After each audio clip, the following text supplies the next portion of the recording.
안녕하세요, 혼술의사입니다. 가끔 사람들이 물어보는 게, 나 이런 곳이 아픈데 무슨 과 가야 돼? 이런 걸 좀 많이 물어보더라고요. 그래서 이게 무슨 과를 가야 되는지 아는 거는 상당히 어려운데요. 일단 무슨 과가 있는지를 저도 헷갈리고 다들 어려워해서 한번 정리를 좀 해보려고 했습니다. 과가 정말 많이 세분화되어 있어서 정말 저도 가끔은 헷갈립니다. 정리를 그냥 제가 해보니까 한 20개 정도 나오던데요. 과들에 대한 대략적인 설명을 좀 해드리고, 어떤 때 이런 과를 가야 되는지, 그리고 어떤 과가 있는지 좀 소개해드리는 시간을 좀 갖도록 하겠습니다. 오늘 함께 해줄 맥주는 1664이고요. 이거는 이제 라거가 있고 휘트비어가 있는데, 저는 라거가 훨씬 맛있더라고요. 휘트비어는 제 입맛에 좀 맞지 않는다는. 첫 번째로는 가정의학입니다. 가정의학은 이제 1차 의료론을 담당하는 과입니다. 외국에서는 이제 주치의라는 개념이 이런 가정의학과 선생님들을 통해서 하거든요. 이제 우리나라는 그런 주치의라는 개념이 좀 왜곡돼 있죠. 외국에서는 가정의학과 선생님을 만난 다음에 그들이 이제 어떤 전문의를 가라고, 어떤 전문의를 만나라고 하면 그때 전문의한테 가는 시스템이 이제 유럽식 스타일로 알고 있는데, 우리나라는 그냥 널린 게 전문이죠. 다 전문이라서 그냥 전문의한테 바로 가게 되죠. 그래서 사실 이 과들을 알아야 되는 그런 상황이 벌어지게 된 겁니다. 그래서 가정의학과는 그러니까 우리나라에서는 보면 뭐 비만 클리닉이나 고혈압, 당뇨, 금연교육 같은 거 하는 것 같아요. 두 번째로는 내과입니다. 내과 하면 이제 의사 하면 떠오르는 그 이미지의 대부분이 내과죠. 내과는 이제 세부 전공이 엄청 많아요. 감염내과, 내분비내과, 류마티스내과, 소화기내과, 심장내과, 신장내과, 알러지내과, 종양내과, 혈액내과, 호흡기내과 막 정말 다양하거든요. 근데 이제 동네 내과에서는 그렇게 세분화되어 있지 않죠. 어디가 그냥 장기가 아프다, 아니면 뭐 기침이 난다, 열이 난다, 좀 아무튼 이유를 알 수 없게 아프다 라고 생각할 때는 내과를 찾아가시면 애지간하면 해결될 것 같습니다. 이제 내과 선생님들이 내시경을 많이 하는데요. 내시경 받기 위해서는 이제 내과나 검진센터에서 이제 받게 되죠. 세 번째로는 마취통증의학입니다. 제가 속해 있는 과인데요. 마취과랑 통증의학과가 약간 합쳐져 있다라고 생각을 하시면 됩니다. 그래서 마취는 수술 중에 환자의 컨디션 조절하는 과고요. 이제 수술 안전하게 끝낼 수 있도록 도와주는 과입니다. 그리고 통증의학은 이제 통증 시술하는 과라고 생각하시면 되고, 주변에 뭐 통증 클리닉 같은 거가 대부분은 이제 마취통증의학 선생님들이라고 생각하시면 됩니다. 그래서 목, 허리, 다리, 근육 이런 관절 부위가 아프거나 디스크인데 수술은 아직 할 만한 건 아닌 경우, 이럴 때 이제 통증 조절을 위해서 통증의학과를 찾아가 볼 수 있죠. 네 번째로는 방사선 종양학과입니다. 암에 걸린 환자분들께서 방사선 치료 받을 때 찾게 되는 과고요. 보통 뇌종양이나 유방암 등에서 많이 사용되는 것 같아요. 방사선이 다른 데에 쏘이면은 부작용이 있기 때문에 정말 그 원하는 곳에만 쏘일 수 있도록 의사들이 이제 CT 앞에 사진 보면서 이렇게 막 그림을 그리고 있더라고요. 동네 병원에는 없고 큰 병원에만 있는 이런 과입니다. 개인 병원으로는 찾아갈 일 없을 겁니다. 다섯 번째는 병리학입니다. 수술이나 시술로 떼어낸 조직을 이렇게 염색을 해서 이게 조직이 암인지 아닌지 뭐 이런 거를 판단해 줍니다. 그래서 어떤 암의 확진을 내려주는 마지막 단계의 과라서 상당히 중요한 역할을 하고 있어요. 하지만 이제 또 이건 역시 개인 병원에서 찾아볼 수는 없는 과입니다. 그리고 저도 그 병원에서 수술방 전화기로만 그들 목소리를 좀 들었죠. 그래서 전화 항상 와요. 이렇게 리섹션 마진 네거티브입니다 하면서 전화 오는데, 개인 병원에서는 아무튼 볼 일 없는 그런 과입니다. 여섯 번째는 비뇨기과입니다. 이제 뭐 딱 느낌 오시죠? 그래서 생식기나 신장질환에 대한 수술 및 치료를 하는 곳이고요. 조금 오해를 하시는 게, 비뇨기과는 생식기에만 관련이 있다라고 생각하시는 분들이 있는데, 이제 신장암, 콩팥 수술을 비뇨기과에서 해요. 요도 관련해서, 요관 관련해서 비뇨기과에서 맡고 있고요. 개원가에서는 아무래도 발기부전이나 포경수술, 아니면 뭐 남성 불임수술 같은 거를 많이 하는 것 같고, 여성분들은 이제 요실금 같은 걸로 하는 것 같습니다. 소변 보는 것에 대한 전반적인 문제가 있을 때 비뇨기과를 찾아가시면 되겠습니다. 일곱 번째로는 산부인과입니다. 산부인과도 산과와 부인과로 나누어졌다고 생각하시면 됩니다. 아기를 출산하는 산과와 여성질환을 보는 부인과죠. 그래서 언제 산부인과를 가야 되는지는 사실 뭐 대충 다 알 것 같아요. 아기 출산하거나 아니면 부인질환, 뭐 생리통이 심하다든지 그런 문제가 있을 때 산부인과를 찾아갈 수 있겠습니다. 여덟 번째로는 소아청소년 의학입니다. 소아과라고 우리는 보통 많이 부르죠. 그래서 소화에 관련된 모든 거를 그냥 찾아가시면 된다고 생각합니다. 대학병원에서 보면은 소아마취 통증, 소아신경, 소아외과, 소아정신의학과, 소아비뇨기과, 소아신경외과, 소아안과, 소아재활의학과, 소아영상의학과 뭐 이런 식으로 소아과에서 담당하는 게 아니라 각 과에서 소아 파트를 담당하는 그런 세부 전공이 있는데요. 사실 그렇게 세부 전공을 하는 사람은 전국적으로 매우 드뭅니다. 그래서 그냥 아기가 아픈데 동네 병원으로 가실 때는 소아과를 가시면 되겠습니다. 9번째로는 성형외과입니다. 딱 아시겠죠? 그래서 예뻐지고 싶으면 성형외과 가는 거죠. 근데 사실 대학병원에서는 역할이 상당히 달라요. 대학병원에서는 재건성형이라는 걸 많이 하고 있고요. 정말 크게 다친 분들, 피부가 아예 벗겨져서 없어지고 살도 없어진 분들에서 그 다른 부위에 있는 피부를 혹은 살을 떼다가 근육을 떼다가 거기에 이식을 해주는 것을 볼 수 있어요. 근데 이제 그건 이제 대학병원 같은 큰 병원에서만 하고 있고 개원가에서는 이제 미용 수술을 하고 있죠. 예뻐지고 싶으면 성형외과 가시면 되겠습니다. 10번째로는 신경과입니다. 신경과는 크게 이제 뇌졸중, 파킨슨병, 치매, 말초신경병 뭐 이런 것에 대한 내과적인 치료를 해주는 과인데요. 신경에 관련된 모든 질환을 다룬다고 생각하시면 돼요.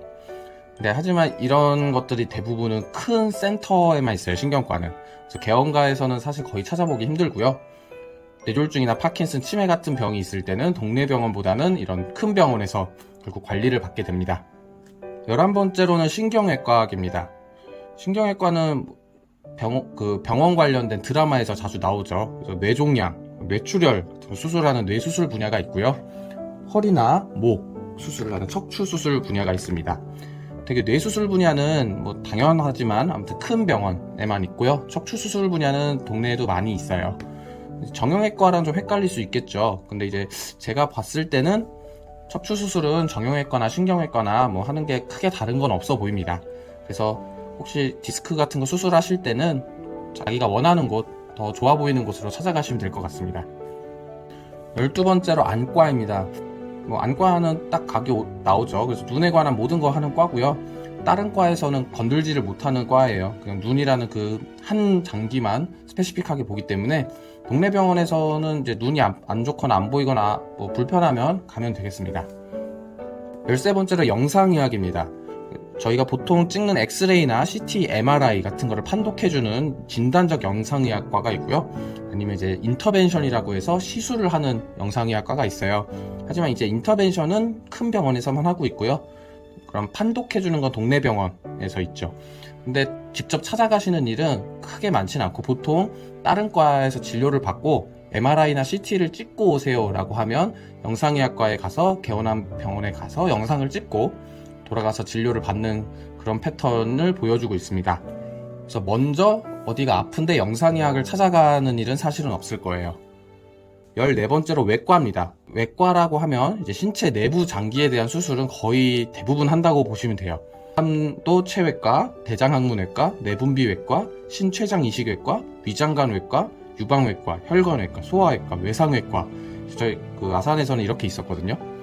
간이식과가 아예 따로 있었죠.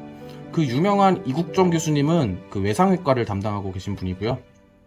이제 대부분 내과나 검진센터에서 진단 받은 다음에 외과로 이렇게 수술을 받는 경우가 있고요. 동네 병원으로 바로 가시는 경우는 유방외과, 항문외과, 내분비외과, 아니면 이제 하지정맥류 하는 혈관외과 정도를 가게 되지 않을까 싶습니다. 15번째로는 응급의학입니다. 응급실에서 일하는 과죠. 그래서 제 친구들이 저한테 보통 이러이러한 상황인데 응급실 가야 돼 말아야 돼 이런 걸 좀 많이 물어보더라고요. 근데 사실 정말 당장 치료하지 않으면 문제가 되는 질환 빼고는 좀 버틴 다음에 동네 병원 가보는 게 더, 응급실에 가면 대기 시간도 너무 길고 비용도 더 비싸고요. 근데 이제 이게 진짜 당장 치료하면 문제가 되는지 안 되는지를 알 수가 없죠. 그래서 그냥 응급실을 가게 됩니다. 저도 많이 아프면 응급실 갑니다. 그거를 감별하기는 참 어렵고요. 16번째로 이비인후과입니다. 이비인후과는 이제 귀, 코, 인두나 후두 이렇게 목 쪽을 보는 거죠. 그래서 귀, 코, 목이 아프거나 불편하면 찾아갈 수 있겠고요. 대학병원 쪽에서는 암수술이나 인공와우 수술, 코 성형 수술 등을 많이 하고 있는 것 같고요. 동네 병원에서는 이제 감기 걸렸거나 편도 수술, 아니면 중이염에 걸렸거나 코 성형 수술 같은 거를 하러 찾아가는 것 같습니다. 17번째로 임상양리학입니다. 임상이라는 이름이 붙어서 임상의학처럼 보이지만 사실 기초의학에 좀 가까운 과라고 생각이 들어요. 약물의 혈중농도 계산하고 약물 어떻게 줄지 연구하는 과고요. 그러니까 일하면서 같이 일해본 적은 없습니다. 임상적으로는 TDM이라고 하는 이건 몰라도 되겠습니다. 18번째로 재활의학과입니다. 재활의학하면 이제 흔히 운동선수들의 재활치료를 생각할 수 있겠지만 재활이 이제 뇌졸중 환자들의 재활이 사실 제일 커요. 그리고 인공관절 치환하신 분들 재활, 심근경색 환자분들의 재활 이런 것들도 있죠. 동네 병원 재활의학과에서는 운동치료, 도수치료, 통증치료 같은 거 하고 있다고 알고 있고요. 본인이 이제 뇌졸중을 앓았거나 인공관절 치환술을 했을 때 운동 제한이 있다 이러면 재활의학과 가보시면 될 것 같습니다. 19번째로 정신과입니다. 보통 상담심리학과랑 혼동을 많이 하는 과인데요. 최근에는 이제 유명 연예인들이 자살이나 사이코패스들 강력범죄 같은 게 많이 생기면서 조금 더 많이 알려진 과죠. 이런 정신적 문제에 대해서 상담이나 약을 사용하는데요. 대부분은 사실 약물 치료를 한다고 생각하시면 돼요. 상담 치료를 그렇게 많이 하는 거를 저는 많이 못 봤어요. 마음이 힘들어서 정신과 가는 거는 절대 부끄러운 게 아니고 보험회사에서도 조회 못 해보니까 적극적으로 이용해서 마음의 짐을 좀 덜고 사시면 좋겠습니다. 어디 몸이 아프면 내과 같은 데는 편하게 가는데 정신과는 좀 꺼리게 되는 경향이 있잖아요. 그럴 필요가 정말 없다라고 저는 정말 생각합니다. 20번째로 정형외과입니다. 모든 뼈의 문제에 대해서 치료하죠. 최근에 이제 대학병원 보면 어깨, 무릎, 고관절, 발목, 손목 등 부위마다 세부 전문의가 많아요. 근데 이제 개인 병원에서는 그렇게 부위로 수술하는 병원들도 있지만 이렇게 수술을 안 하면서 통증 치료하는 그런 정형외과들도 많이 있습니다. 뼈가 문제 있는 것 같다라고 생각 들면 정형외과를 찾아가시면 되겠습니다. 21번째로 직업환경의학입니다. 공장이 많은 울산이나 인천 같은 곳에 특화되어 있는 과인데요. 이런 직업환경이 건강에 미치는 영향에 대해 연구하는 과, 저도 저희 병원엔 아예 없었던 과라서 이런 전공자와 같이 일해본 적은 없습니다. 그래서 개인 병원에서도 당연히 없고요. 그래서 찾아갈 일은 없을 겁니다. 22번째로 진단검사의학과입니다. 이 혈액검사나 염색체 검사, 아니면 요즘 최근 핫 이슈인 코로나 검사 등의 세팅을 하고 그런 신빙성 등을 연구하는 과로 보여요. 최근에는 이제 코로나 검사로 매우 좀 바쁘지 않을까라고 예상이 듭니다. 이제 검사 결과 자료 분석하고 해석하는 거라고 알고 있는데 저도 사실은 이 과가 정확히 어떤 일을 하고 있는지는 잘 모릅니다. 하지만 학생 때, 실습 때 이런 거를 하는 것 같았어요. 그래서 또 이런 진단검사의학과를 개인적으로 찾아가 보실 일은 없을 것 같습니다.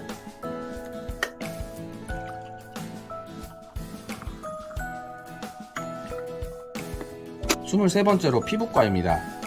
피부 질환에 대해서 모두 함께 치료하는 게 피부과라고 생각하시면 돼요. 그래서 대학병원에서는 다양한 피부 질환에 대해서 치료를 하고 있는데 개원가에서는 미용 피부를 좀 많이 하죠. 근데 이제 피부과는 아무래도 피부과 전문의 선생님들이 하는 피부과가 있고 그냥 피부과가 아닌데 피부과로 개원한 분들도 꽤 많습니다. 그럼 미용 피부를 하는 데 있어서는 솔직히 말하면 피부과 전공의를 하는지가 그렇게 중요하지는 않다고 생각해요. 저는 어떤 치료적인 거, 피부 질환에 관해서는 피부과 전문의를 찾아가시는 게 좋다라고 저는 생각이 듭니다. 24번째로 핵의학입니다. 페트라는 검사에 사용되는 시료 연구하고 페트 결과 해석하는 과인데요. 매우 큰 병원에만 진짜 있고 환자분들께서 직접 볼 일은 없는 과입니다. 25번째 마지막 흉부외과입니다. 흉부외과는 이제 크게 심장외과랑 폐식도외과로 나눌 수 있을 것 같아요. 심장외과는 말 그대로 심장수술 그리고 대동맥 쪽 수술하는 과이고요. 폐식도외과는 폐암이랑 식도암 등 수술을 하죠.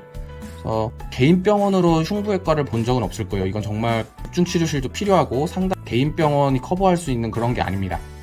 그래서 개인적으로 직접 흉부외과를 먼저 갈 일은 없을 거고 되게 문제가 있으면 다른 데서 흉부외과로 안내를 해주는 경우가 많을 겁니다.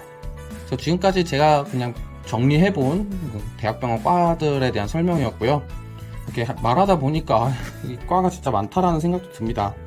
저 스스로도 사실 정말 제가 속해 있는 마취과가 아니면 그 과가 정확하게 뭐 하는지는 솔직히 잘 몰라요. 그냥 병원에 있으면서 이렇게 보면서 저 과는 저런 일을 하는구나 라고 어렴풋이 아는 것일 뿐이죠. 하지만 그래도 이렇게 과를 알고 나면 뭔가 문제가 생겼을 때 어느 과에 가면 좋겠다라는 대략적인 개념, 대략적인 생각은 들 수 있을 거라고 저는 생각이 들고요. 또 이렇게 재미없는 얘기 끝까지 들어주셔서 감사합니다. 다음에는 좀 더 재밌을 수 있을 만한 거로 해보고 싶긴 한데, 요 강좌 채널, 강좌 시리즈는 그야말로 그냥 강좌로 시리어스한 것들을 다뤄볼까 합니다.